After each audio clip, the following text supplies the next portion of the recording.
মেদিনীপুর মেডিকেলে প্রসূতি মৃত্যুর জের। রাজ্যের ড্রাগ টেস্টিং ল্যাবের চেহারা ফেরাতে উদ্যোগী স্বাস্থ্য দপ্তর। ওষুধের গুণমান যাচাইয়ের জন্য কয়েক কোটি টাকা খরচ করে বসানো হচ্ছে অত্যাধুনিক যন্ত্রপাতি। মেদিনীপুর মেডিকেলে চিকিৎসায় গাফিলতির অভিযোগে প্রসূতি মৃত্যুর ঘটনায় নড়ে চড়ে বসল স্বাস্থ্য দপ্তর। এবার রাজ্যের ড্রাগ টেস্টিং ল্যাবের চেহারা ফেরাতে উদ্যোগী স্বাস্থ্য ভবন।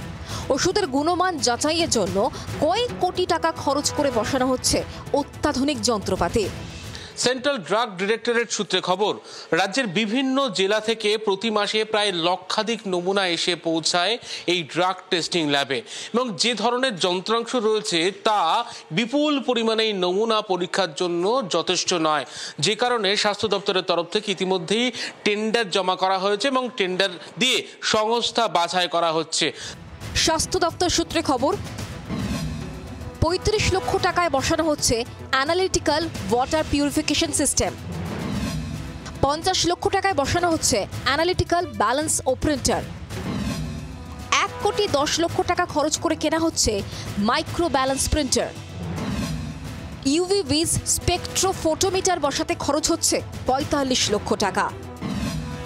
১,১০ লক্ষ টাকায় বসানো হচ্ছে স্বয়ংক্রিয় ক্রোমাটোগ্রাফি মেশিন। এছাড়াও একাধিক অত্যাধুনিক যন্ত্রপাতি বসানো হচ্ছে ইন্টালি ড্রাগ টেস্টিং ল্যাবে।